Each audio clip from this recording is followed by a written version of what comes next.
ধরো আজকে তুমি পি টাকা রেখেছো, এই পি টাকাটা 2 বছর পর গিয়ে হয়েছে 720 টাকা, এবং বলেছে আরো 5 বছর। এখানে একটা জিনিস নোটিস করবে, যদি আরো কথাটা না থাকতো, শুধু 5 বছর, তাহলে এই 2 বছরের পর থেকে আর 3 বছর হতো।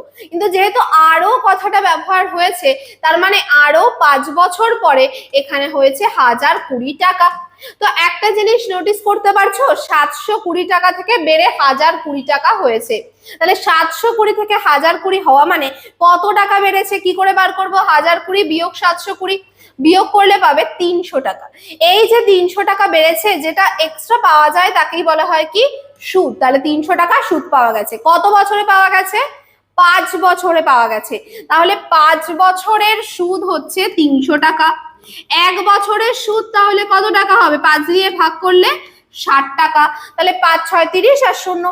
প্রথমে ছিল 2 বছর, তাহলে 2 বছরের সুদ কত টাকা হবে? 60 গুণ 2 120 টাকা। এবার ভাবো, এই যে 720 টাকা রয়েছে, এর মধ্যে পি মানে আসলও রয়েছে আর 2 বছরের সুদও রয়েছে। 2 বছরের সুদ 120 টাকা, তাহলে পি মানে আসল কত টাকা? 720 টাকার মধ্যে 120 টাকা সুদ, তাহলে বাকিটাই আসল। বিয়োগ করে দিলাম, মানে 600 টাকা হচ্ছে কি?